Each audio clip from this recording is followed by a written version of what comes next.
Welcome, it's review time again guys, and we've got the brand new TaylorMade M2 driver in our hands here, which we're going to test on GC2, give you some little bit of feedback on looks, performance.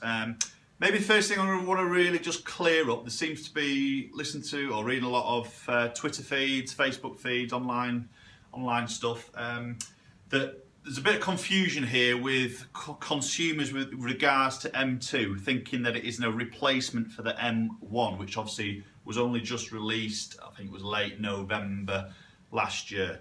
It isn't a replacement, it is an addition to what TaylorMade are saying is their M family. Now their marketing is it's good. I think the message is very clear here. That the M2 is part of the M family, so it's an add-on to the M1. It's got different technology, you know, it's no movable sliding weight. The look is exactly the same. From looking at it from the top view there, it's exactly the same as the M1. You've got your multi-material design on it, but M2 has a very sort of deep speed slot here, whereas obviously M1 is rails for shifting weight. So it is a completely different golf club, but looks the same. I think maybe that's confusing. Maybe the name M2 is a bit too near to M1, which again, it might just confuse people. But I think golfers are just quick to jump on, oh, TaylorMade are bringing out a new driver. They're not, you know, they've always had a premium driver and a driver that maybe is a cheaper price point with less sort of bells and whistles on it in a way, at two different price points. So M1 is obviously the premium one.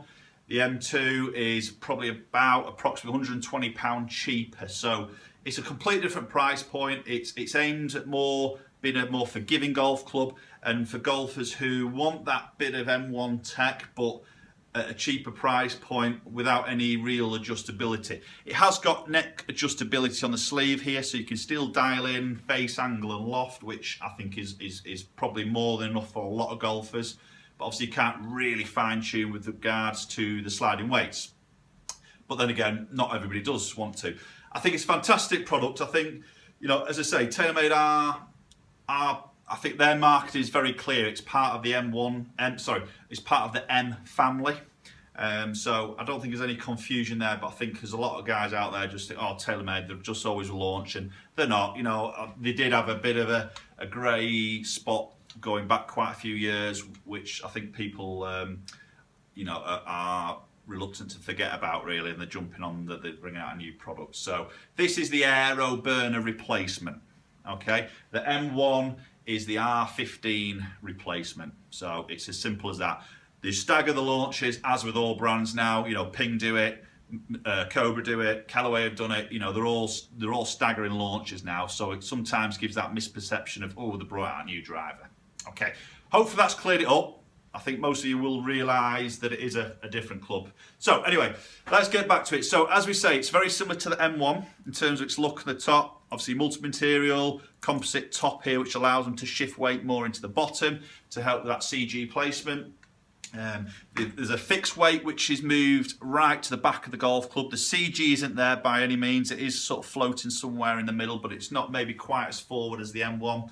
460cc head, obviously adjustable neck sleeve here, so you can dial in sort of the face angle and loft as we mentioned before, and obviously this speed pocket here, so this little bit of grooved out section here which helps with keeping up ball speed across the face. So TaylorMade is saying this is the more forgiving version than the M1, with obviously less adjustability, but you can still obviously custom fit and get people into it. Okay, putting them side by side, M1, M2, they look identical from the top, which I think is going to please a lot of people because I love the M1, the look, the feel of it is great.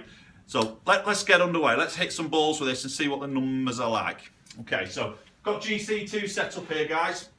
I've got this in a 9.5 loft with a Fujikura Pro 60 stiff, which is one of their stock shafts. There is many other sort of shafts available to help you know, tune in your data and your spin numbers. Okay, so let's start. So as I say, sitting behind the ball, it just looks like an M1. It's identical. Let's hit a couple.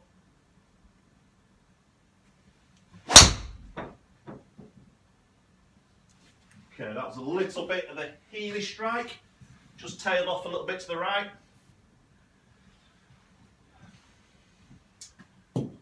Feels good.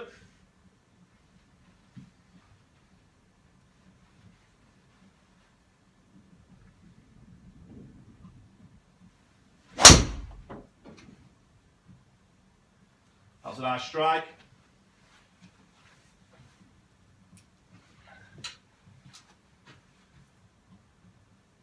$321. That was good. That was spinning at 2,100 there. Nice little draw shot.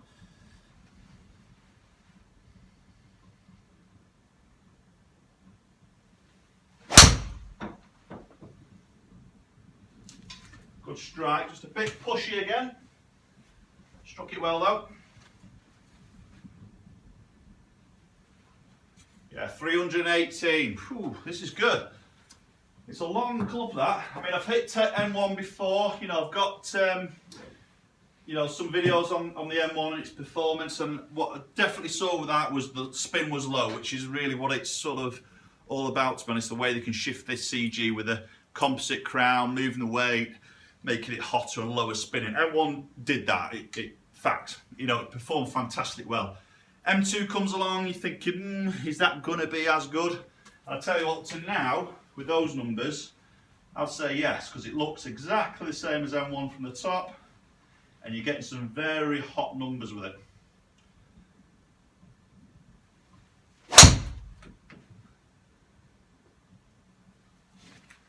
Feels great. I'd maybe say it just feels a touch lighter. Whether it actually is or not, I don't know, but it maybe just feels a touch lighter than M1.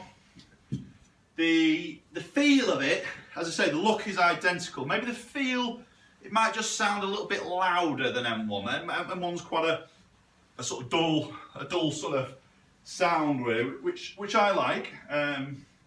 This might just sound a little bit louder, but it's not too loud by any means. Okay, let's hit one more and then we'll look at some data.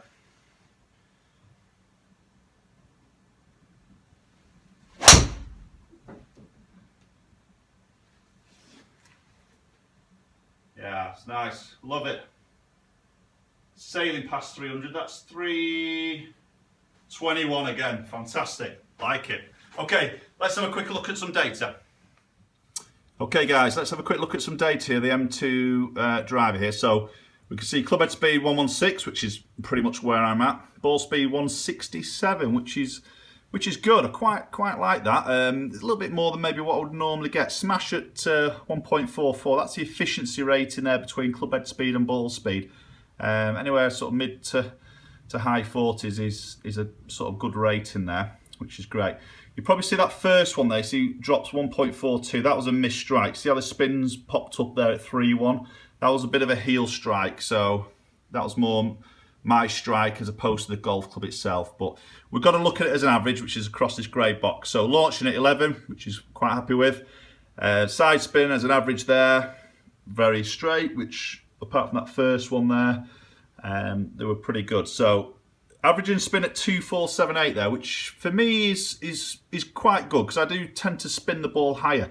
I think if I took that first shot out there, which was a very sort of heel strike, which is why that spin's popped up. So I'm just going to pop that one out, keep it on the more better strikes, as I would say. You can see how that average then really sort of drops down at 2.338, which is great. That's good for me. That is quite a low sort of spin. Sorry, the next one along here, 2.321. Quite happy with that. That's definitely going forward. It's peaking out at 32, so it's not too high. Descent angle's coming in, which is quite optimum there. So when it's hitting the deck, it's going to want to trot on and you know, get the most out of it. Averaging carry 291, coming out at 317. Yeah, loving those numbers, to be honest. And what I would find is very similar to the M1 performance. I think really M1 has got some more fine tuning with the weights. But I think for the standard golfer, really, the club golfer, this M2 is going to be by far the biggest seller because of the price. You know, that makes a big difference on people's buys, but performance-wise, fantastic. Okay, guys, so some interesting numbers there. Performance-wise, I absolutely love it. You know, I could quite easily put that straight in the golf bag. It's hit some really good numbers for me and some good distance numbers. Personal feel, as in looks and feel of it, again, I absolutely love it. I love the M1. I don't know whether it's psychological or not, but I think with the M2, I feel like I've got that bit of forgiveness behind it. And I do sort of feel when I do miss middle a little bit, it seems to help me out and be a bit more stable, if that makes sense. And maybe that's a little bit the idea, obviously, with this weight back here, it just creates that more forgiveness across the face there, which I think is good for all standards of golfers. Right, M2, fantastic drive. I think that's going to be a very popular option. We have it in full custom fit options here, so we've got a few different shaft options here, which are different weights, kick points, flexes. Obviously, we've got different loft options. We've got left hand available, so for you lefties that sometimes feel like you're left out, left out to get that, bum bum. We have got those options as well. So, TaylorMade M2. If you've had a go with it up to now, should I say, comment below. Let me know how you feel you get on with it, and let me know your thoughts on M2, M1.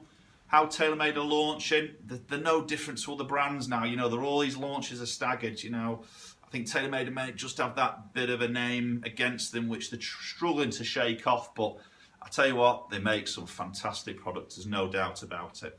Okay, guys. Thanks for watching. We'll see you all very soon, and please subscribe. Thanks, guys.